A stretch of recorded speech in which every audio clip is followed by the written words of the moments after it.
So here's the thing. When I first came from behind the chair, I actually prayed for that. I kept praying for God, show me the way. I want to do so much more in this business, right? And I don't want to stand behind the chair all day to do it. Because I would go in the salon at 7, 8 o'clock in the morning, and I wouldn't come out till like 12 o'clock at night, and in the morning. And so, I mean, we were doing 10, 12, 15 weaves a day. Yeah. In our salon. And then I developed carpal tunnel. And so I was looking for that way. So when I started transitioning into education and started making not as much money as I was in the salon, but almost equivalent, I felt that if I started to focus on that a little bit more, then I could nurture that and it could grow, So the transition from me coming from behind the chair and going into doing something more or different was easy for me because of the pains in my wrist. Yeah. And doing hair all day. And but then I went into this whole getting really lazy, because now I can work from my computer anywhere.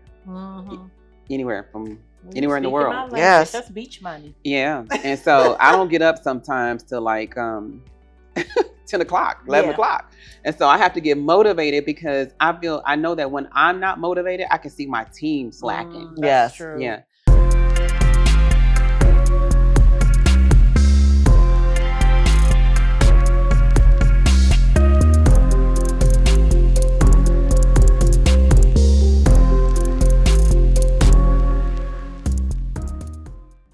Now, this is for all my beautiful beauty professionals that are 40 and over. Are you interested in starting a 7-figure brand so that you can get from behind the chair?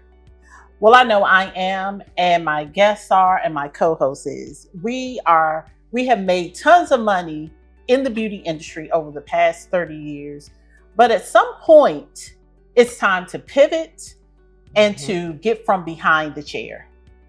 So for me, I'm in real estate and my pivot is real estate. So I'm curious, what do you all have in your future that's going to get you all from behind the chair? Short answer. Oh, for me, I think all of mine still is beauty related, obviously. Really? For one, starting with this podcast. Salons, scaling salons, as well as I would like to be outside of the salon, but still be a part of the salon business. Product, services, as well as ebooks, all the things that help you, coaching, masterminds, all the things to help upcoming beauty professionals get to our level. Yeah. So definitely passive. Yes. Passive income, meaning that it does not take your physical strength to create the income. Yes. What about you, Miss Marcella? Well, I have been from behind the chair for maybe 8 years Look now. at God. So just to let you know, I own a nationwide training school. I have a partnership with L'Oreal. I pivoted from behind the chair into education. So literally, I own 6 salons throughout the Maryland, DC, and Virginia area. I sold one of them at a young age in my 20s. And then the other 5, I eventually transitioned into education. And so I opened a school in Virginia and we went on tour. We did a lot of training classes on tour. So I pivoted into education and then now into education and distribution. Oh, that is amazing. Yeah. So as you all see, this is Mrs. Marcella Ellis, and she is a trainer, an educator, a beauty school owner. She has a product line and she has an event coming up, which is a hair show that will be in Greenbelt, Maryland in November. But we'll have all that information at the bottom of the screen. That is exciting. What made you want to have a hair show? A hair show? Am I using the proper term? Yeah, actually, okay. yeah. Okay. So we, growing up in the DC area, we used to have a lot of hair shows and all after the time. parties. Yes. Yeah. And so the funny thing is I have a lot of students nationwide just that train. They come into our programs and they train. And none of them have heard of a hair show. Really? Yeah. It's so funny because I even went to some of the schools and talked to some of the students and they didn't even know what a hair show was. So I felt like we should bring that old school vibe back to DC and have the salons come together and put on a show so that we can showcase our skill. And that's local salons, that is, in the DMV area. showcase our, and barbershops, by the way, because it's not going to be just salons. Sure. Also, yeah. Okay. And showcase our skills so people can really have more respect for what we do behind the chair. Because I think somewhere in social media, we've kind of lost that respect. A lot of people are complaining about stylists. They're not professional. They're not licensed. They're not this. They're not that. They don't respect the skill. And it's a lot of times it's because we are not prevalent. Like, we're not really out in the community showing what we can do as a business, as a company. So I thought Marcella Ellis Hair Care Products, which is my product line, should put together a show and showcase all of the local talent, all of the salons and barbershops, and then have an after party and entertain the guests. Okay, that's amazing. That sounds amazing. So they're gonna be doing the skits. Remember back in the day? Yeah, I know, right? We used to go way out. I don't think so. Because this era, I do. I mean, we really used to do like some amazing hair shows in the city. But again, I think because this is going to be our first annual. I'm sponsored by Square, by the way. Oh, nice. I have a partnership, a collaboration with Square. This radio station is going to be there. We have some local politicians. We have, some of the, I'm not going to say, some of the local celebrities are going to be there. So it's going to be a big event. I'm excited about it. But I think that this being our first annual event, it's going to set the tone for future events. So you'll have more salons that may want to come out and do something extravagant. I think we're looking at more of a conservative type of show that we're going to be showcasing. Nice. That's so interesting. Yeah. I think that's amazing. It is. I mean, obviously we've all had our experience with the hair shows over the years. That was fun. Yes, they were a lot of fun. So when you're doing the hair show, I know you said there are local salons that you're trying to attract. You don't want skits, or you don't mind? So the title of the show is The Future of Hair. Okay. And the future of hair is from whatever perspective that salon or barbershop is presenting their presentation. We didn't put any restraints on them. So I'm excited to see what they're going to put on. I'm going to be closing the show, and with Marcella Ellis Products, my team of stylists, we're going to showcase, our work. And opening the show is going to be Shirley Gordon. Okay, Shirley. Yeah, so we're also honoring her with we're giving away 4 Icon Awards. Wow. Yeah, 1 to Shirley, 1 to Bennett, 1 to Barry Fletcher, and 1 to Munchie, the barber. So, that is amazing. Yeah, so they're going to be showcasing, and she's going to open, I'm going to close. And then we have salons in between, salons and barbershops in between. So it's going to be so I mean, exciting. I don't know what they're going to bring. There. Yeah, of course, please. I want you to be there. Please do. So that's going to be really exciting, especially with that old school flair of what we used to do. That's so fun. We do have some bands that are going to be playing. Okay, we have that? Backyard Band. Okay, with the go-go. I know, with the right. go-go. Well, hey, hair shows, you have to, right? Exactly. Hair shows and after parties used to be Chuck Brown. Right, yes. And, so we used to have a lot of, that, but then another band, Chalice Band. So it's 2 bands that's going to be there. But, but yeah, it's going to be, I think it's going to be great. Okay. And what caused you to pivot into education? Was it a natural transition? It was. Okay. So when I grew up the first salon that I ever worked in was Sally's. It was on Georgia Avenue. And I worked under Sally. And I was as a shampoo girl. And but I knew that when I graduated from hair school, I wanted to open a school. Because I was just, I don't know, I loved hair school for some reason. Yeah. And then the money was good, you know what I mean? So I wanted to open up a school. So eventually when I graduated from hair school and opened up my first salon, my idea was to open up the salon, get the skills and everything that I needed, and then start trying to open up a school. And the school was very difficult to open in Maryland. So it was just, they gave me so many, it was very difficult. Was it the accreditation? The accreditation, you had to go through NACA in order to, what is it called? Their board of licensing for schools is much more strenuous than any other state. Really? Yeah. Because they take you to the same process as any other school, like any elementary school. So any institution, educational institution. Wow. So I had to have a bond. I had just bought my first house and I didn't have any equity in it, so it was just a lot that I had to come up to the table with in Maryland. Wow.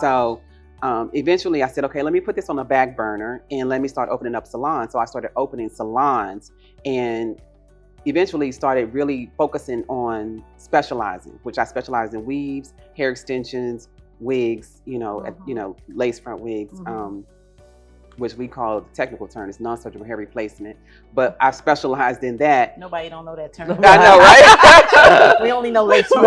Lace front, that's the street jargon. But yeah, I specialized in that. And then as a result of that, some of the clients that were coming in to have those services done, going back to their salons, didn't know how to take those procedures out. Yes. So they would call my salon and ask me to train on different procedures that we were doing. And then eventually that sparked a whole new training for me, right? A whole new stream of revenue. Yeah. Because salons were calling, we were doing skills like we were doing microlinking like almost 20 years ago. Really? Fusions, invisible fusions like 20 years ago. We were doing, again, lace front wigs 20 years ago. And so the salons that we were training wanted us to, help them with, bringing in new clients, whatever the case was. And that kind of sparked a new interest for me because it was a new stream of revenue. And then I was featured in Black Enterprise magazine about that. I'm training my competitors. Marcella, she's doing these services, but she's training her competitors.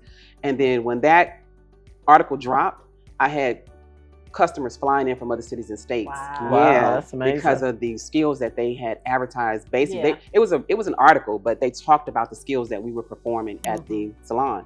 So we had customers coming in from different places. But anyway, just to make a long story short, the education and the traveling interested me. And so we eventually went on tour. And we went on tour and we did probably about 10 states. Where we would send out invitations to salons that wanted to come and learn at a hotel. We had a partnership with the Marriott, and we would have a conference room, and we would train on skills. And so that's kind of sparked the training, then eventually the school, and then the partnership with L'Oreal. And what year was that you were doing the training? Was that in the 90s? That was probably in, 1999, 2000. Right. I've been doing it for a long time. I've been there, done that. Everyone now thinks that it's a new thing. Right. Yeah. And you was doing all the different types of extensions even back then. We were still gluing in tracks. Yeah. It's funny that she brought up infusions because I used to do infusions, and that definitely probably was about 30 years ago. Wow. It looked like a little hot glue gun. Yeah. And really, it was a service that I enjoyed doing, but it's evolved so much because my little fingers would be so burnt up at the end of those services. And it just wasn't really great for the client's hair at that time because it was an adhesive, but it did feel almost like you were putting that hot glue gun on there. And so many ladies were relaxed at their time. So it already had some weakened state, and then you're applying all of these. So that's amazing that you are you still doing those type of classes today? Yeah, we still do those classes. We have a nationwide training program with L'Oreal, with Salon Centric. So Salon Centric has 556 locations, stores. That's amazing. Right. Yeah. So those stores, in the back of those stores, they have classrooms. And so initially when I proposed to them, because what happened was I was on tour and I was taking my team and I was personally teaching these classes with my team. Then I tried to figure out how do I scale that? And I wanted to be everywhere at one time. So I did the partnership with L'Oreal. I sent them, just kind of harassed them. And then they were interested in they were interested in our classes. So we started launching our classes in those classrooms, right? So now on our website, if you go to my website, theschoolofcosmeticarts.com, you'll see all of their salon-centric locations, as well as all of our partner locations. And anywhere you book a class, I have an educator there. Oh, okay. So you train the educators to do the class. That is so smart. That really is. Yeah. So now we've been doing that we had the partnership right before COVID. We launched the partnership with L'Oreal, and then we went into COVID. And then coming out of COVID, we started picking up on classes. And then now the momentum for those nationwide classes have really picked up. Yeah. And I guess, so you've come a long way since the 90s, and that's an amazing partnership. Are you looking to make it even bigger than that? Or is this kind of where you feel you would stay? I love partnerships with corporations because, number one, I made a lot of money, and it allows me to scale. And, I just think that we bring a certain flair to the partnership, and then they bring their structure. Their structure. Exactly. And so it's been lucrative for me. It was, I've never made over $1 million in a hair salon. Never. Really? Yeah. So it wasn't until I started learning how to do, how to scale nationwide, how to distribute products, because that was the next deal we did with them. After the product line. Okay. Yeah. And that deal is with L'Oreal as well, or with Salon Centric and Sally's. Okay. Oh, great. And so your products are in over 1,500 stores. Did I get that number right? Yeah. Yeah. We're going through a transition right now. It's been hard because I didn't understand distribution, because I'm coming from behind the chair. Yeah. And that lane was always scary for me, because hair products is a money game. You got to have money in order to especially to scale. Because when you have an order like L'Oreal gave me an order over $500,000, and I have to advance that. Yes. Yeah. And so even the beauty supply stores, all of the beauty supply stores, I have a broker that went out and put our products in all the beauty supply stores from here to New York. Right. And he didn't tell me that it's net 30.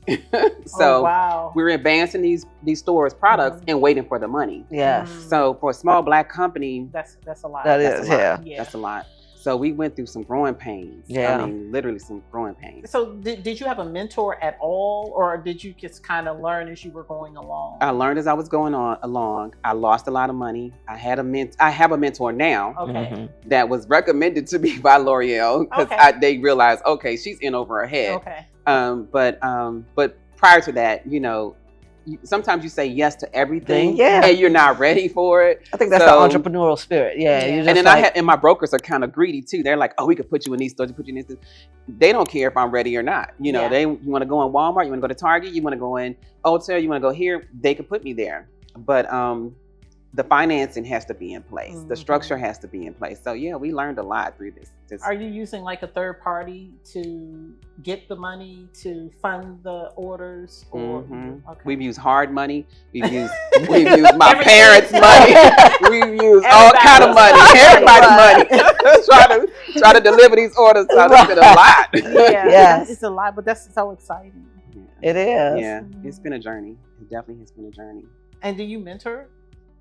I do have a few of my students that I've trained over the years. That one in particular that I'm kind of mentoring, I guess you could say. And I guess distribution and products. Just everything, because overall, because we run with my company now. It's educate. You know, I always say that we're an education and distribution company. Okay. And then everything else kind of just falls under that. But even just with those two different categories, there's a lot of logistics. You know, I have an internal team of 5, an external team of over 150 educators.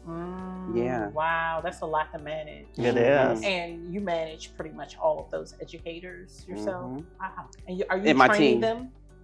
We train them. Yeah. Okay. So are you training in person, or is it online? We train them online on Zoom. They have to come already skilled, and then we train them in our way. Because I actually, you know, we have a book. I wrote a book, a hair extensions book. This is what we use in my school, the curriculum and the outline and the guide, right? So I actually was trying to sell that also to Stafford County schools. They just bought with the education piece, as far as the curriculum, the hair extension textbook. If you see that, that's on our website. So we use that structure. So I train them when they come in. They already have the skill, but I train them on our process. Gotcha. Yeah. That makes sense. Yeah. So the schools in Stafford, they have beauty schools in the traditional schools, and that's where you're marketing. Because you said Stafford schools. Oh, Stafford County schools. So with the textbook that I wrote for my educators, there are other schools that we pitch to purchase that book and curriculum when it comes to hair extensions, because there's really no guide, you know. So we have the hair extension textbook and curriculum for other schools. Stafford County Schools has cosmetology.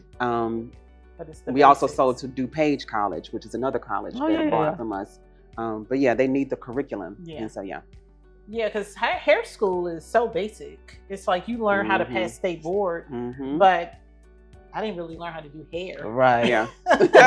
Exactly. You kind of learn from trial and error. Oops, I don't cut like that. Right. Exactly. Which then we're experiencing it from the flip side, because so many girls are going straight into salon and not getting that foundation, even though that foundation is super important you don't go into the salon knowing what to do immediately. It is a trial and error situation. But with that being said, you talked a lot about your business. Do you think financial literacy is important when you're starting a distribution company? It is. Yeah. You know, budgeting, planning, how to even execute on those orders and how to set up the business structure, and then how do you protect yourself in the long run? Yes. You know, Wow, in that's the case, part. in It case is. whatever happens, Yeah. you know. So yeah, it's very important. Absolutely. So do you train on that in your school? Do you have any Business training? Yeah. So right now, and that's so funny that you asked that, because we do have a lot of calls about that. Right now we run 4 programs: hair weaving, hair extensions, wig making, and hair braiding. Okay. And those are 4-week programs. Mhm. And they are only ran on Sundays from 12 to 4. Oh, wow. And so we run, and those programs are $1,500 each program. And then we have a 1-day class, which we have those programs kind of broken down into just one skill. Okay. And that's on Zoom. So those are the only 2 programs I'm running right now. Mhm. Sometimes I will throw in different programs, you know, like makeup or Mhm. business courses. And right now, because I do have this collaboration with Square, we're getting ready to launch for 2025 a whole new series of business training. Oh, that's amazing. Mhm. So your school does train them to pass state board as well, or just techniques on how to do certain styles? Yeah, just technique. Okay. And skill. Cool. Yeah. So do they already have to be licensed cosmetologists to attend your school? Because it sounds like it's more advanced training. It is actually, but a lot of our students are either licensed stylists. Mhm. The majority of our students are licensed stylists or those that are in cosmetology school. Okay. Yeah. So they don't have to already be licensed to get this. Mhm. Okay. Mhm. So the Sunday is very clever because most schools, cosmetology schools, aren't open on Sundays. Mhm. Yeah. So that is, yeah, Well, that's the only day they have free. right. They in the salon. Yeah, Sundays are, Yeah. that's the days for the hair show. Yeah. It's the day for Right. training, the classes. It's It's either like- a Sunday or a Monday. Mhm. Those are the only days. Mhm. So today we are talking about building a 7-figure brand beyond the chair. Yes. So interesting, Marcella says she's never made 7 figures in the salon, but through her other ventures, the school, the product line, right? And Tanya and I have done 7 figures in the salon. So it's now you. Let me. I've done 7 figures. I haven't Okay. done over $1 million in the salon. So do you mean that? Um, You never profited. Oh, you mean doing hair? doing hair. Oh, Standing no. behind the chair. Yeah. Girl, we Well, would no, be I don't even think that's humanly possible. Yeah, You know I what I mean- mean? I mean, if your price is high enough. How do they have to They be gotta though be to get pretty to 7 high. figures? There may be some stylists that are doing that. I that don't- do I mean, I celebrities, definitely maybe. think I mean, salons, especially like celebrities. extension, Well, yeah. certain extension services. I mean, just thinking off of the break, I mean, I remember Oprah was paying Andre $1 million annually to do her hair. But I mean, we're talking Oprah. So I don't know that there's any other stylist. I'm not sure. No one ever just said what the price tag was on Michelle Obama. I mean, I'm just naming the people that I personally know that do these people's hair. I know Johnny, and I know Johnny. Maybe you can chime in. I don't know what that looked like. You know what I mean? Well, But I don't know if I from would a want to. physical I standpoint, don't know if I want to No. do that. You would be tired. yes. Yeah. I Definitely. mean, that's a lot. But I think it just depends on what your goal is. You know, if your Mhm. goal is to make 7 figures, you can definitely do that. Yes. You know, easily. Hmm. You Behind the mean chair, doing hair, doing hair, wigs. extensions. Yeah, wigs and extensions. Yeah, wigs and extensions. I just still feel like you have to couple in products, other things that will really get you there. When I'm thinking about hours in the day, hours in the week, the amount of people you can touch, even if you're making $2,500 wigs, you still have to physically make those wigs. I mean, because that's what, $90,000 a month, right? $100,000. You mean Yeah, $100,000 that's a about year $95,000 a month to get for to $1 million, right? $100,000 is more $10,000 a month. Right. $120,000. So $10,000. $90,000 would be about $1 million. Yeah. yeah. Not like 95,000. That would be about $1 million a Mhm. year. So 95,000 into 4 is what? I just don't know how you could physically do that. So that's why I mean, think about it. 2 into 9. That's. I don't so know it's how about you would do that 20,000 a behind the week. chair. It's about 25,000 a week, 23,000 a week. If you break that down into 5 days, that's about 4,000 a day. Mm-hmm. If you do $2,000 weaves. And those numbers are very attainable, a $4,000 day in the salon. But to me, when you're doing those type of numbers, I just don't see how you could work 5 days a week. First of all, have quality of life. Right, quality of life, and do those type of numbers 5 days a week. I think it's possible, but you definitely got to pull back to a 3-day week to do that. So then, of course, that makes the numbers, you know, back to where we were talking about. I mean, 6 figures is very obtainable for most stylists, but you definitely do have to add in other products, other things, other passive income, maybe beauty related to get there. So I know, like I said before, I've had 5 salons now do $1 million a year. It has to be retail as a part of it as well. And we're getting to the point where now you're doing so many sales outside of the salon, online sales, where it's 24 hours of sales. If you have a great product that drives people to your site constantly, I mean, we're seeing it happening with so many products out there, like Kaleidoscope. I mean, thinking of different things that really have driven Miel, but I don't know that she ever came from the salon. It was strictly product. Yeah, you know. And I guess the key to it as well is to more so passively make it, right? Not have to physically grind exactly to get to 7 figures. And I do think that there's enough education out there now where we could definitely get there. But I think it's very interesting to me the route that you took, because that is it's like staying in line with what you love, staying true to the things that you came up on, and then you know, leveraging that to get to a place where you have multiple ways of making 7 figures. It's not just, you know, one dimensional. Right. You know, you have the hair school, the product line, and these partnerships as well.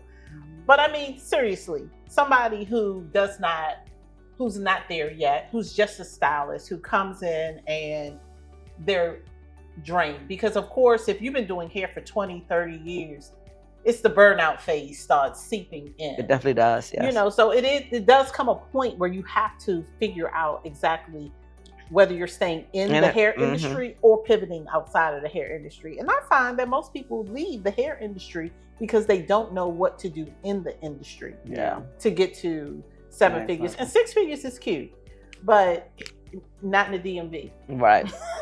No shade. No shade. I know that's an unpopular opinion, but it's just easy. No, it really is. I mean, it's tough out here. Yeah, it's expensive to live here. It really is. Yeah, not in the DMV. Maybe in like Alabama. Yeah.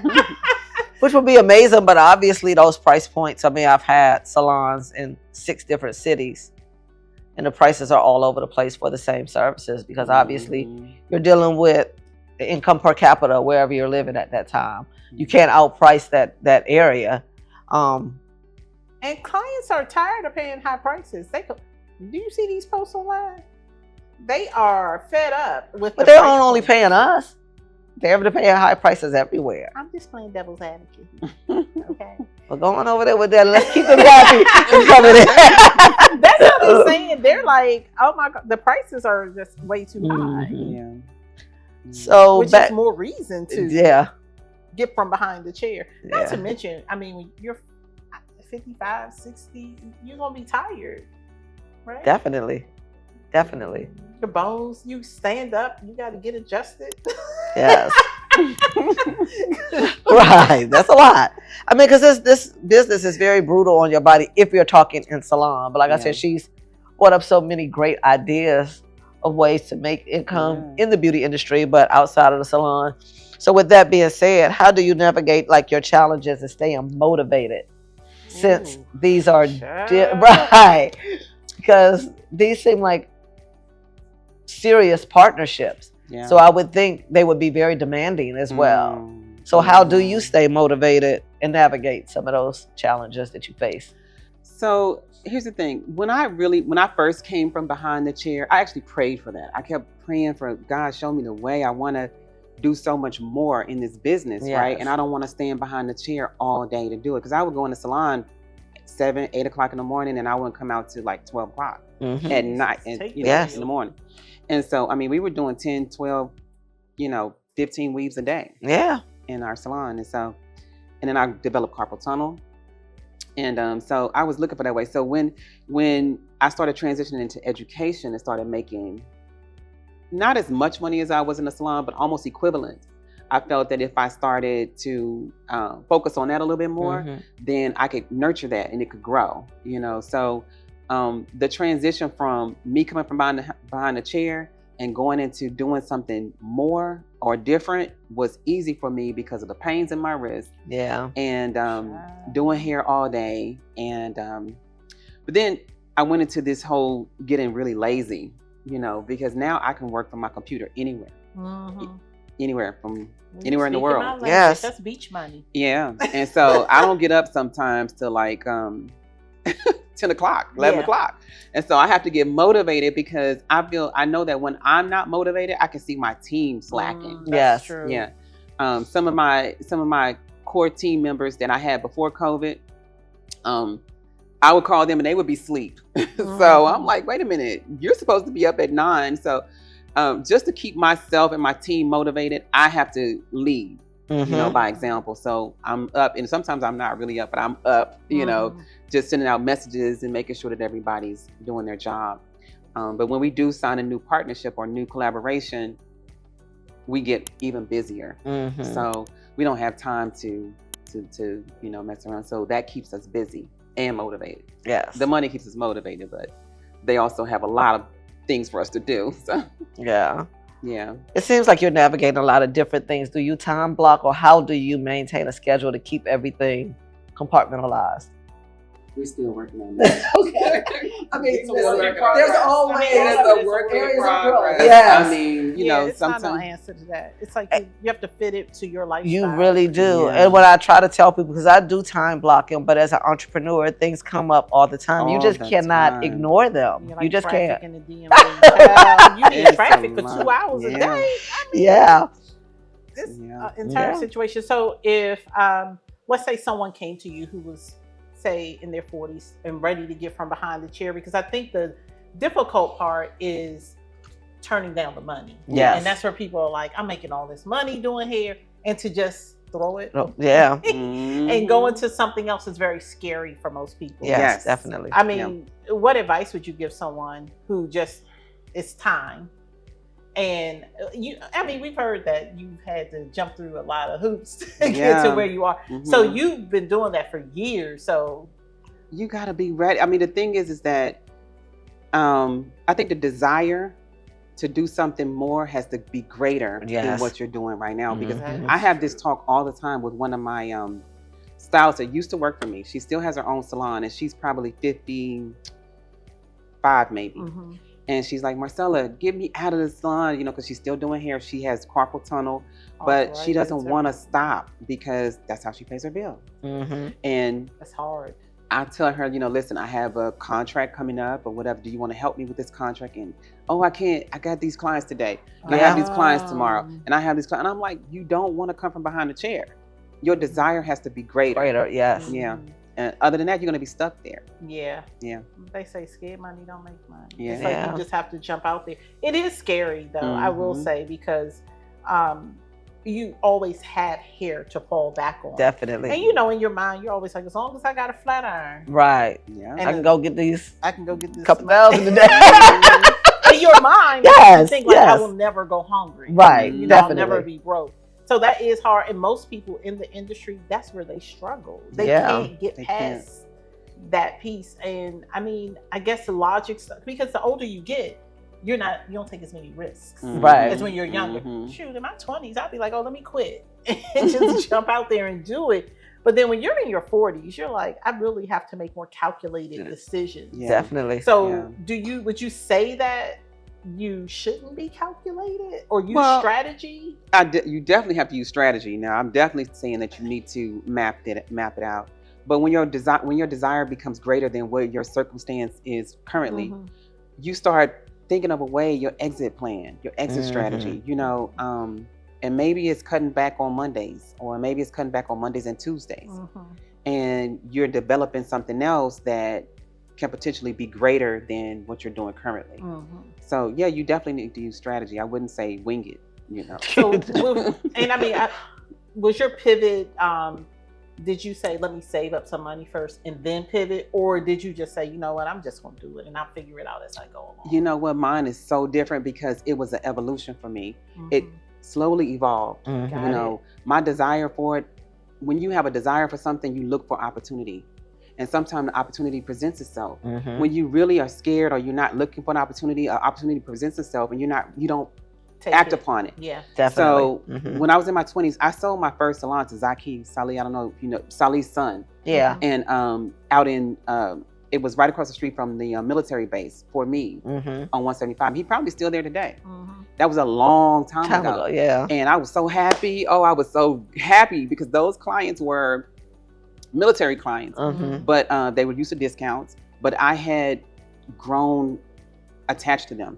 And it was very, very difficult for me to let them go. You know, I was a part of their lives, their children's lives. And, but when I sold it to him, I felt I was in good hands. And so I sat on that money for a while until I figured out a way to continue to make money. That's when I really started specializing, right? And I started specializing in, like I said, the fusions and everything.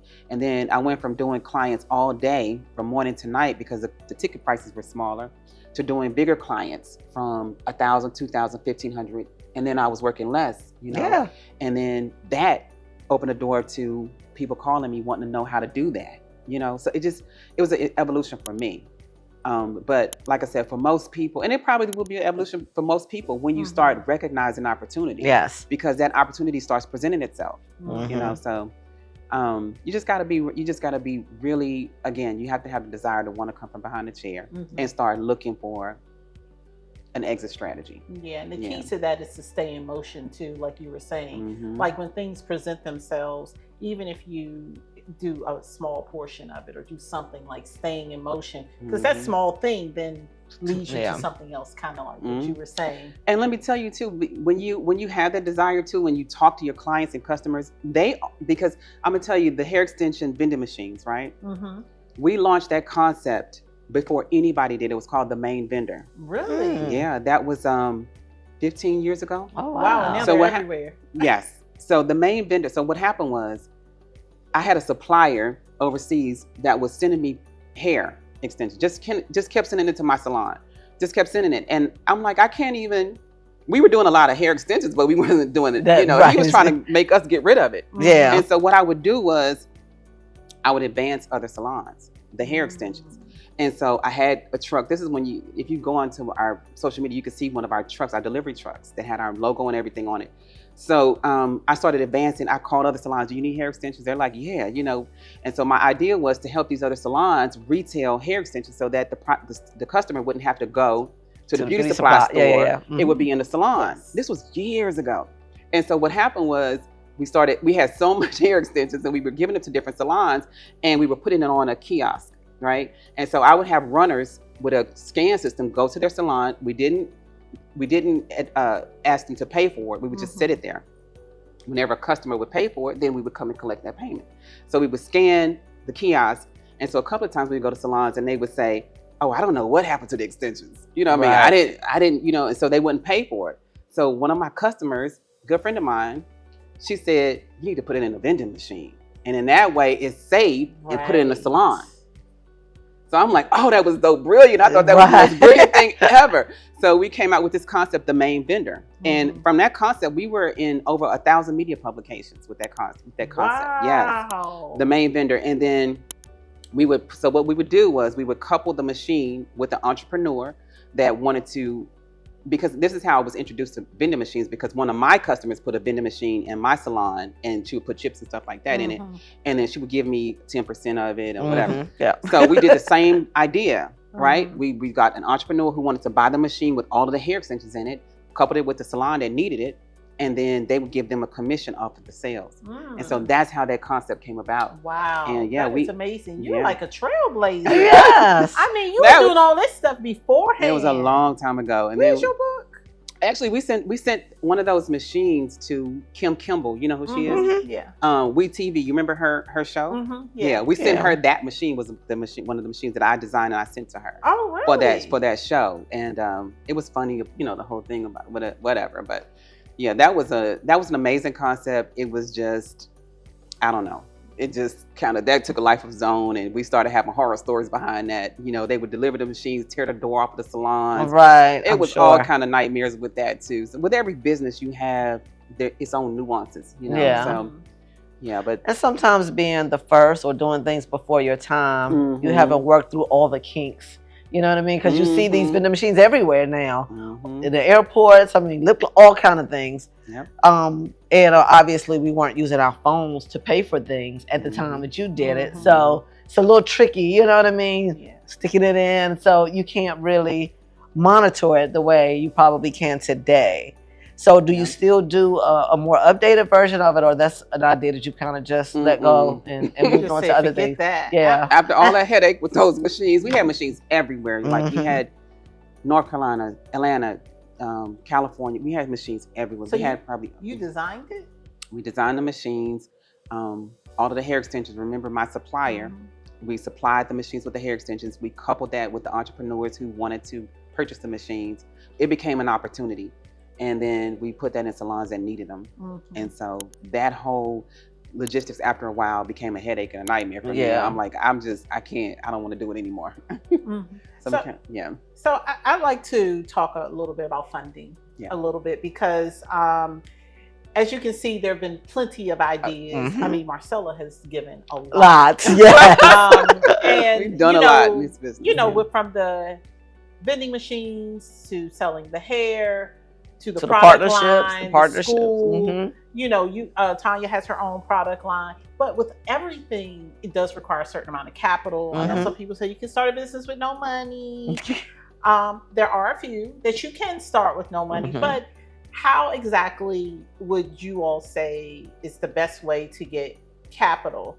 I mean, I have my thoughts, but you want to go first? Okay. Well, with me, it started out with the orders. You know what I mean? Like we had to have, and my mother-in-law, my ex-mother-in-law, I was married before, she told me, allow your business to grow and make you move. Meaning that go out and get this big thing and you don't have any business to accommodate that. Yes. You know what I mean? Yes. So as far as capital was concerned, when it came to my company, I allowed my company to grow, and then we qualified.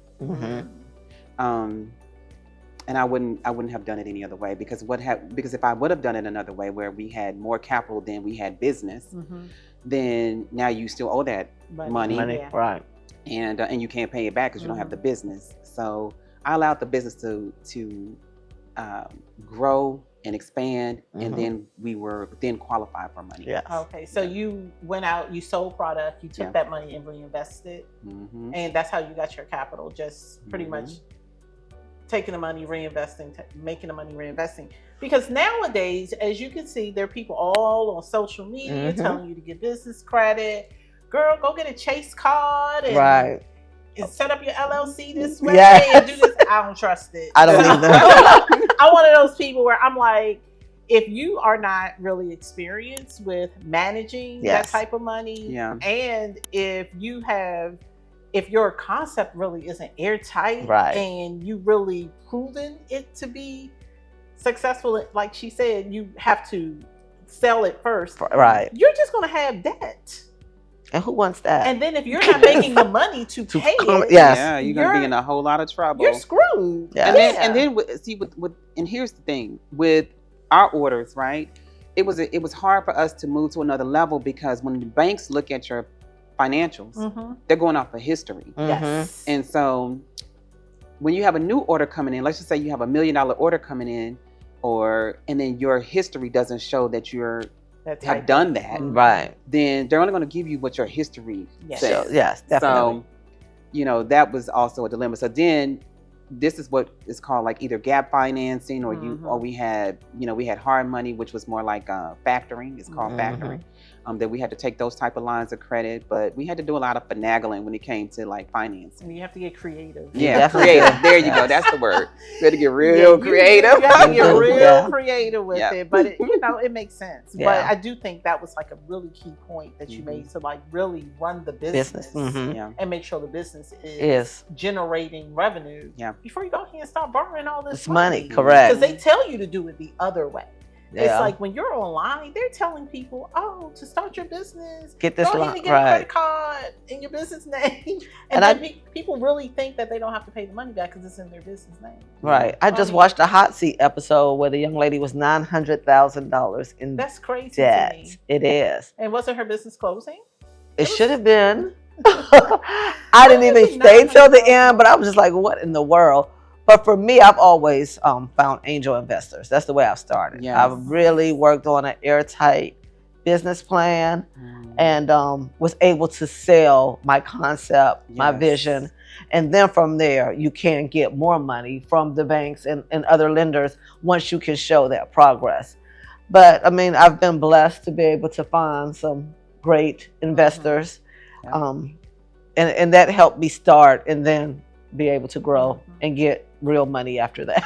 Yeah. And how do you feel about partnerships? Or have you ever had a partnership outside of your corporate partnerships? You mean like investors or like a business partner? Like a business partner. I have had a business partner. And this is always that question. Right. She was more of a friend, and I love her to death. It's still to this day, I love her. She was a friend, and she came in and grind with me. But then there comes a time where the business demands help or people in place that are more skilled than maybe the people you started with. Yes, definitely. And so she's still a great friend of mine, but she had equity because I gave her that, because she was in with me with the trenches, you know. But after a certain point, her love is something totally different anyway. She does something totally different. But after a certain point, I need now people who really know and understand this business and who have the skill to help us grow. Yeah. So would you recommend partnerships to, let's say, a mentee that you have? Yeah, I think if you have some really two great partners, or two or three, or however many partners, I think it works. It works. That's all I can say about that. What do you think? I mean, I've had some great partners, some silent ones, and some who've tried to or have been more hands-on. But my preference has been the silent partners, people who want to just invest. Like I said, I can pitch my idea. They see the value in it. They put their money up. They're able to grow their investment.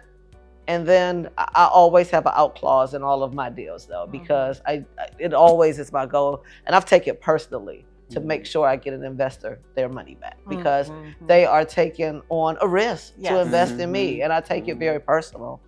But then from there, once I can get my foot in and get their money back, I can go to other lending and get some of the real money that you need. Because for me, I never even want to take a chance on big money with people that I know, or even some of my investors have not been people that I've known, I've been introduced to for this actual project or so on and so forth. So, yeah.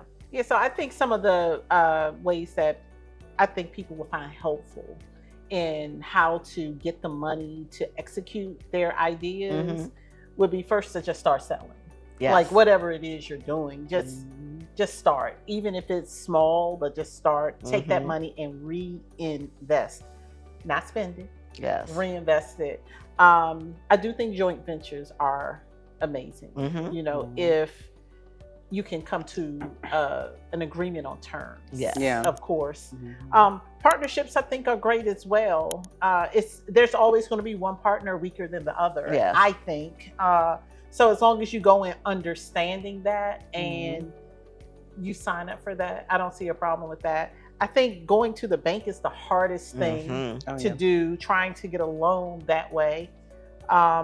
People who go to try to get the business credit, it does work. Yes. But it is a process. You do have to build up your business profile, not just your personal. And you have to have strong personal credit. A lot of people don't know that. Right. They normally require a personal guarantee. So you still have to have strong personal credit in order to get the business credit. Correct. Until your business can sustain itself on its own. Now, if you're doing, $500,000 a year in revenue, then you can go get a loan in your Definitely. business name or whatever. But those are some of the ways that I think people can get capital to start or to grow their business. Yeah. Or you could just work hard and save your money for buying lattes. Right. Which I'm not going to do. Yeah. But I mean, there are a lot of people who don't believe in partnership, so that would probably be the best course of action, is to work hard, save, and probably it's a long and slow grind. I'm not suggesting it, but I'm just saying there are a lot of people who just feel like they're too headstrong or too set in their ways to actually work with a partner, which is very interesting to me. Let me tell you something. Get your credit together. Right. You cannot have bad credit trying to be an entrepreneur. Right. Okay. Definitely. You're gonna always hit these walls, you know, when it's time to move forward and do other things. You're gonna hit a wall.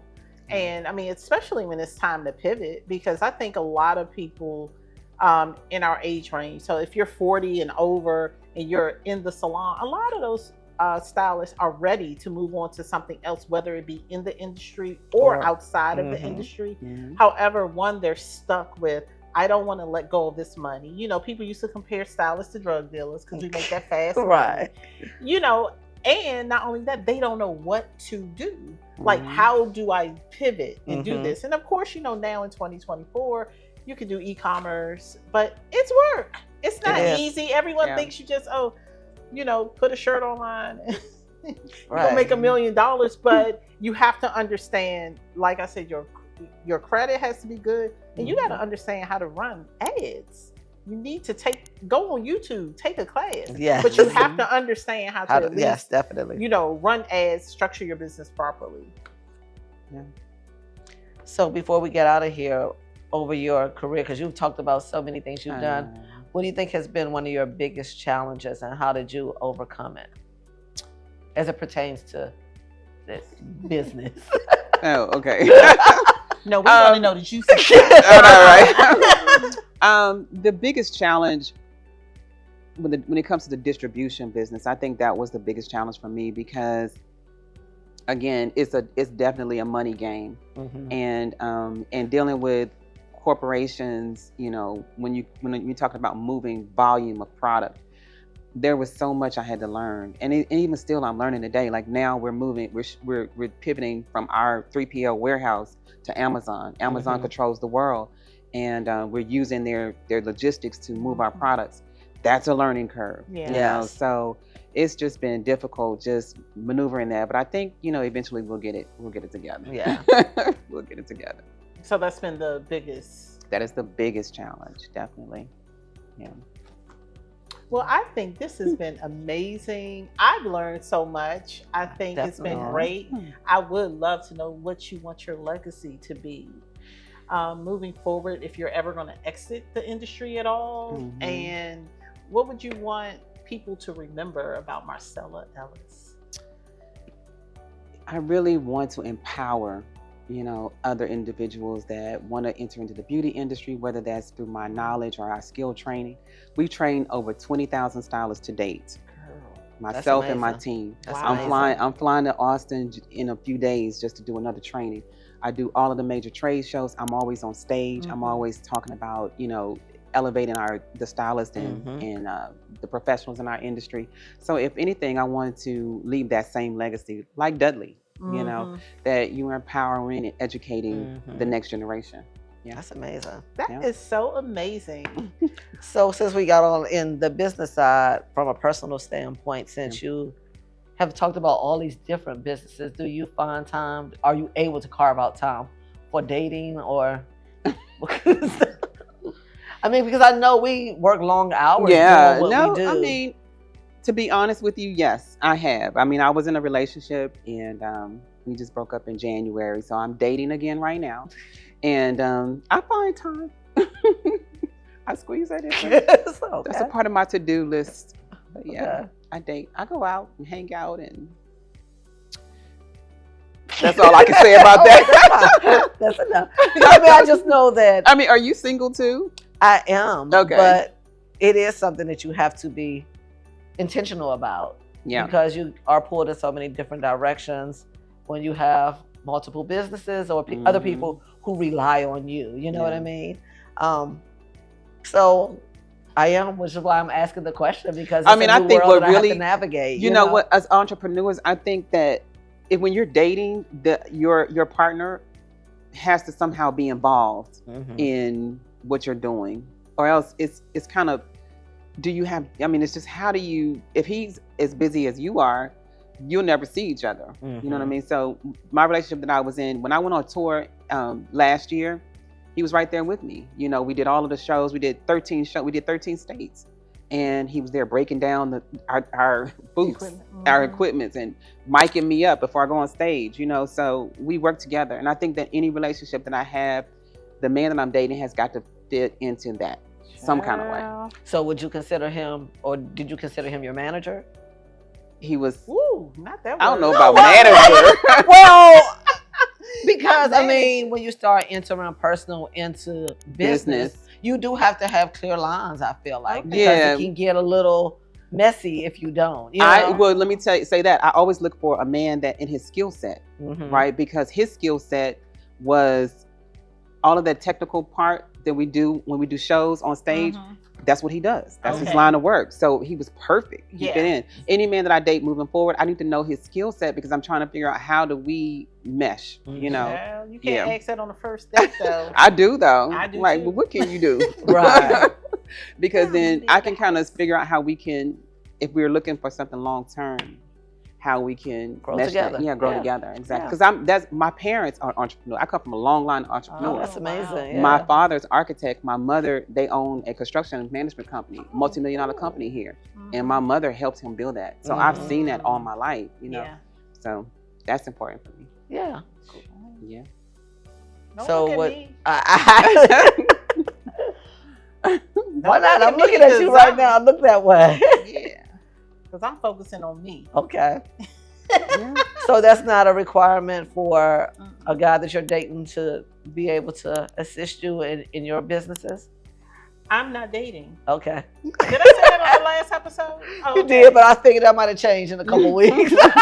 They just, you know, we in cuffing season. They all calling, and I'm good. Right. Decline. I'm gonna stay focused. I mean, it's just better to. I feel like men can be a distraction. Okay. You know, That's for sure. unless they are on the same page. There you go. With you. Otherwise, they're just a distraction. So when you want to be distracted, call them. You know, outside of that, there's no point. Okay. That's it. But this has been amazing. This has been another episode of the Icon Theory Podcast, where we empower entrepreneurs to build iconic legacies. Again, I'm Garrett. This is my co-host Tanya Tymus Bellamy. And we have the amazing Marcella Ellis. Thank you. She done fed us today. Yes, she did. Yes, she did. So make sure you all come to the event on November 17th at Martin's Crosswinds. We'll have a link at the bottom. Okay. And subscribe. See y'all. All right.